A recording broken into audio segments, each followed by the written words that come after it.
I'm Jack, 42M, and 3 years ago, I lost my wife Sarah, 38F, in a car accident. We have 2 kids, Libby, 14F, and Liam, 11M. Sarah and I met in high school when I was a sophomore and she was a freshman. We started dating after being lab partners in chemistry class, and from that moment on, we were inseparable. We went to the same college, got married right after graduation, and started our family soon after. We were together for 20 years before she passed, and her death has left a gaping hole in our lives. Sarah was a pediatric nurse, and she loved her job. She had a way with kids that was almost magical. She could calm even the most distressed child with just a few words and a gentle touch. It was no surprise that she was an amazing mother to our kids. Libby inherited Sarah's compassion and nurturing nature, while Liam got her quick wit and love for science. Sarah's family, especially her parents Celine, 65F, and Bob, 67M, were a big part of our lives. They lived just a few blocks away from us and were very involved with the kids. Celine, a retired elementary school teacher, would often pick up the kids from school and help them with their homework. Bob, who owned a small bookstore in town, would take Liam to science fairs and Libby to poetry readings. They were the epitome of doting grandparents. Sarah's younger brother Mike, 40M, was also close to our family. He was the fun uncle who would show up on weekends with new board games or take the kids to the latest superhero movie. Sarah and Mike were incredibly close, and he was devastated by her death. The night we lost Sarah is etched into my memory. It was a rainy Tuesday evening, and she was driving home from a late shift at the hospital. A drunk driver ran a red light and hit her car on the driver's side. She died on impact. The police officer who came to our door at 2 a.m. looked almost as devastated as I felt when he delivered the news. The first few months after Sarah's death were a blur of grief, funeral arrangements, and trying to keep it together for the kids. Celine and Bob were incredibly supportive during this time. They practically moved in with us, cooking meals, helping with the kids, and just being there. Mike took time off work and stayed with us for a month, helping to sort out Sarah's affairs and providing emotional support. However, as time went on, things began to change. It started subtly at first. Celine would make comments about how I was raising the kids. She'd question why I let Libby wear makeup to school or why I allowed Liam to play video games on weeknights. Sarah would never have allowed that, she'd say, her voice laced with disapproval. I tried to brush it off, reminding myself that we were all grieving and coping in our own ways. But the comments became more frequent and more pointed. Bob, who had always been more laid back, started chiming in too. They'd criticize everything from the kids' diets to their extracurricular activities. I found myself constantly defending my parenting decisions, feeling like I was failing to live up to Sarah's standards. About 6 months after Sarah's death, Celine started pushing me to date again. It started with casual mentions of single women she knew, a neighbor, a fellow church member, even Libby's math teacher. I politely declined each time, explaining that I wasn't ready. But Celine was persistent. She'd talk about how the kids needed a mother figure and how Sarah would want me to move on. "You're still young, Jack," she'd say. "You can't spend the rest of your life alone." I understood that she was coming from a place of concern, but it felt suffocating. I was still grappling with my grief, trying to figure out how to be both mother and father to my children. The thought of dating seemed impossible, almost disrespectful to Sarah's memory. Things came to a head at Libby's 13th birthday party last year. We had planned a small gathering at our house with family and a few of Libby's close friends. Celine had insisted on helping with the preparations, and I was grateful for the extra hands. But when she showed up on the day of the party, she wasn't alone. She brought a woman named Rachel, 36F, who she introduced as her friend from book club. It didn't take long to realize that this was a setup.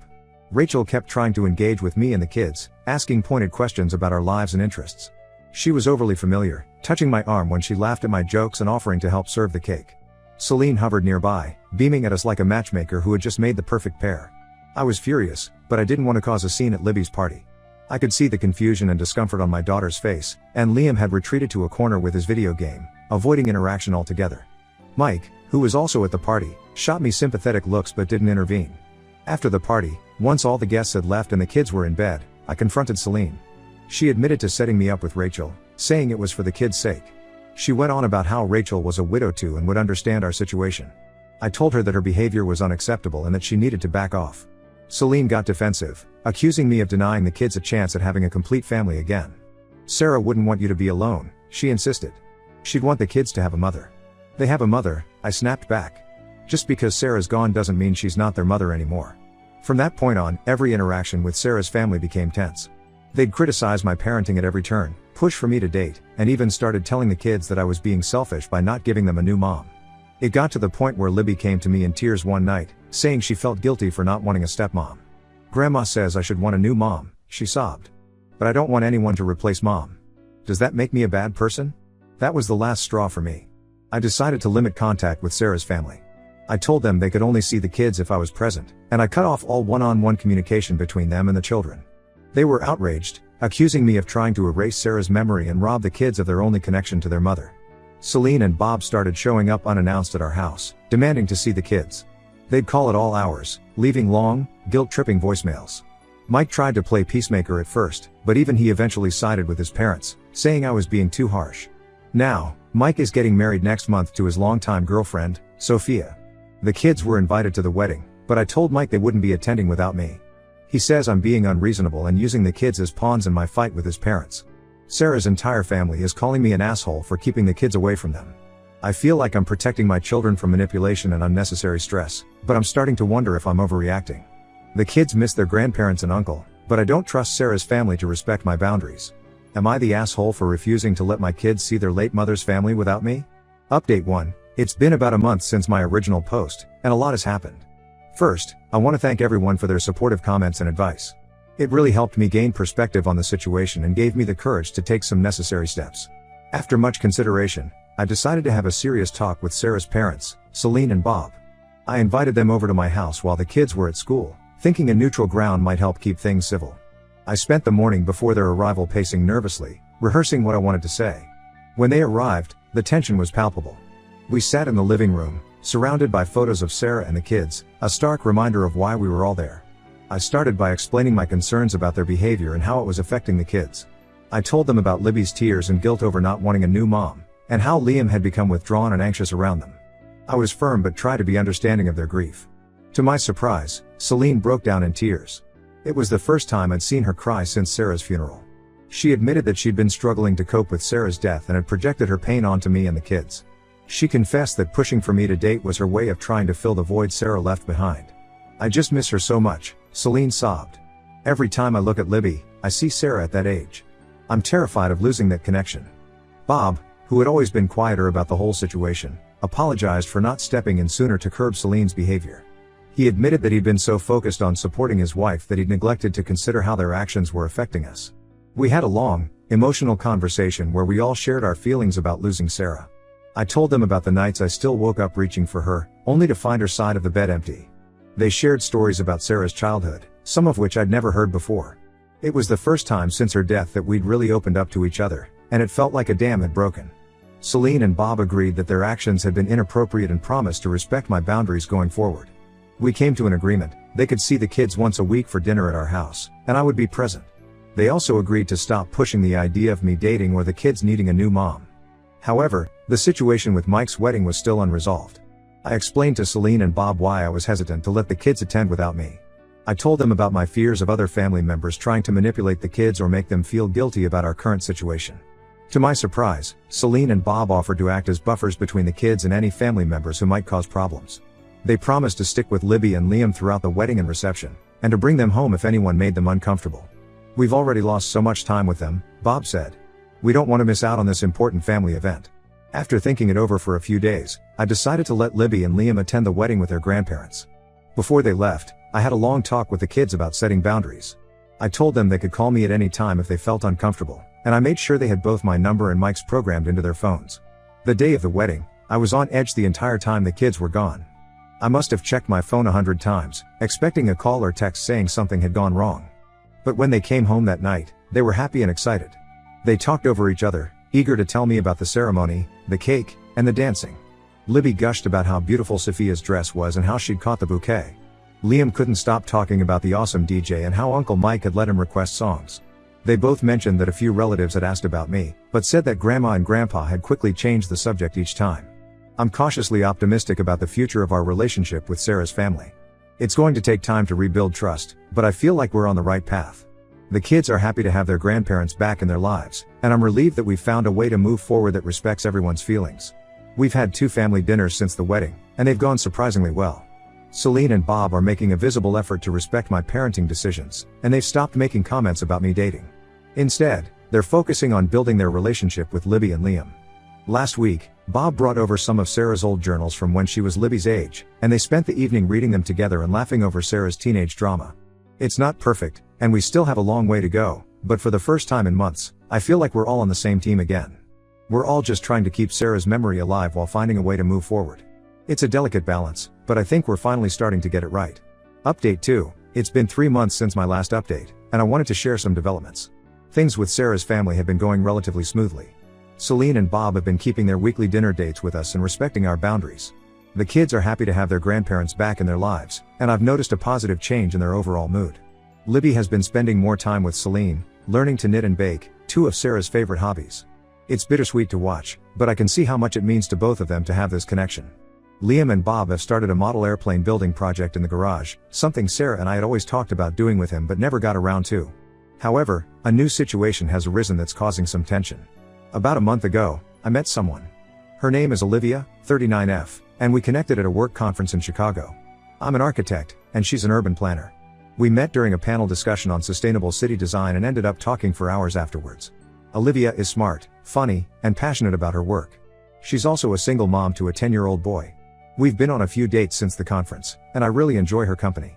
It's the first time since Sarah's death that I've felt a connection with someone, and it took me by surprise.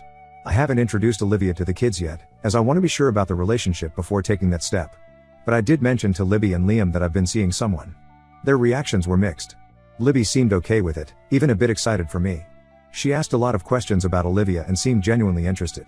Liam, on the other hand, got very quiet and has been a bit distant since.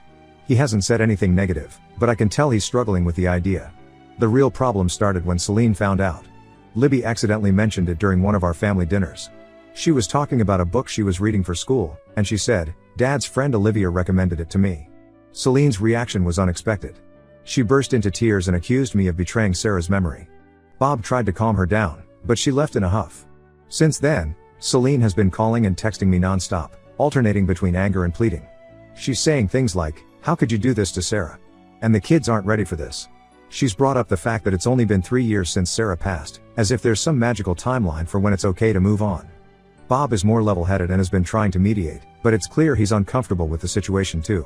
He called me the other day and said, "I understand you have needs, Jack, but don't you think it's too soon?" The kids are still adjusting. I'm feeling frustrated and conflicted. On one hand, I understand that this is a big change and it might be hard for everyone to accept. I know that Sarah's family sees my dating as a threat to her memory. But on the other hand, I feel like I have the right to move on with my life. I didn't choose to be a widower at 39, and while I'll always love Sarah, I don't think she'd want me to be alone forever. The kids are caught in the middle again. Libby overheard one of Celine's angry voicemails and now feels guilty for mentioning Olivia. She came to me in tears, apologizing for ruining everything. I reassured her that none of this was her fault, but I can see the stress it's causing her. Liam is withdrawing more and more. He's spending a lot of time in his room and has been less enthusiastic about the model airplane project with Bob. When I try to talk to him about it, he just shrugs and says he's fine. I'm at a loss for what to do. I don't want to end things with Olivia. She's been a breath of fresh air in my life, and I enjoy the adult companionship. But I also don't want to damage the fragile peace we've established with Sarah's family or upset my kids. I've considered family counseling, but I'm not sure if Celine and Bob would agree to it. They seem to think that this is a problem that will go away if I just stop seeing Olivia. But I don't want to give up on the possibility of finding happiness again, even if it's complicated. Has anyone been in a similar situation? How did you handle it? I feel like no matter what I do, I'm going to hurt someone. I want to honor Sarah's memory and respect my in-laws' feelings, but I also want to be able to move forward with my life. Is there a way to do both?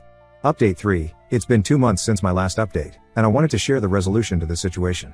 A lot has happened, and it's been a roller coaster of emotions for everyone involved.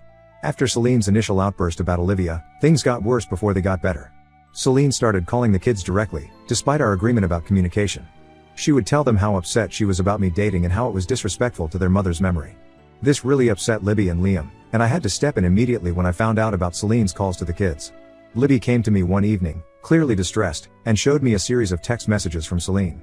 They were filled with emotional manipulation, saying things like, "Your mother would be so heartbroken to see your father replacing her, and don't you miss how our family used to be?"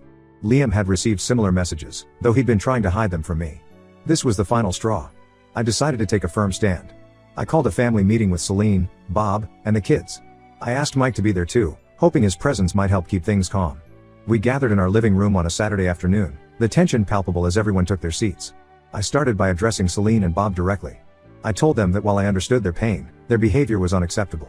I explained how their actions were affecting the kids, showing them the messages they'd sent. Libby and Liam both spoke up, telling their grandparents how the situation was making them feel torn and guilty. "I love you, Grandma and Grandpa," Libby said, her voice shaking. "But I don't want to feel bad about Dad being happy." Liam, usually so quiet, surprised everyone by speaking up. "Mom wouldn't want us to be sad forever," he said softly. "She always said love makes more love, not less." Their words seemed to hit home in a way mine couldn't. Celine broke down crying, but this time it felt different. She admitted that she had been holding on to the grief so tightly because she was afraid of losing her connection to Sarah. "I feel like if Jack moves on, we'll lose the last piece of her we have left," she sobbed. Bob, who had been quiet until then, finally spoke up. He admitted that he too was struggling with the idea of me dating but recognized that it wasn't fair to try and control my life or manipulate the kids. "Sarah wouldn't want this for any of us," he said, his voice thick with emotion. We all cried together, and for the first time, it felt like we were truly sharing our pain instead of using it as a weapon. Mike, who had been silently observing, suggested that maybe we all needed some professional help to work through our grief. To my surprise, Celine agreed. She said she would look into grief counseling, and Bob decided to join her. It was a breakthrough moment, and I felt a glimmer of hope that we might be able to move forward. As for Olivia, I decided to take things slow. I had an honest conversation with her about the situation, and she was incredibly understanding. We're still dating, but we've agreed to give it more time before involving the kids or Sarah's family. She's been patient and supportive, which has only made me appreciate her more. It's been a month since that family meeting, and I can already see a change. Celine and Bob have started therapy, both individually and as a couple. They're more respectful of our boundaries and seem to be working through their feelings in a healthier way. Our weekly family dinners have resumed, and while there's still some awkwardness, it feels like we're moving in the right direction. Libby and Liam are doing better too. We've had many open conversations about their feelings regarding me dating. Liam finally opened up about his fears of forgetting his mom if I started a new relationship. We spent an evening looking through old photo albums together, talking about our favorite memories of Sarah. It was painful but also healing for all of us. I've also started individual counseling to work through my own feelings about moving forward. It's helping me navigate this new chapter in my life while still honoring Sarah's memory. The road ahead isn't going to be easy. There are still moments of tension and sadness. Just last week, Celine got teary-eyed when she saw I'd rearranged some furniture in the living room. But instead of lashing out, she took a deep breath and said, "It's different, but it looks nice." It was a small moment, but it felt like a big step. We're all learning to balance remembering Sarah with living our lives. It's a delicate balance, but I believe we're on the right track. The kids seem happier and more relaxed, and I'm cautiously optimistic about the future. Thank you all for your support throughout this journey. Your advice and kind words have been a source of strength for me. I know we still have a long way to go, but for the first time in a long time, I feel hopeful about our future as a family.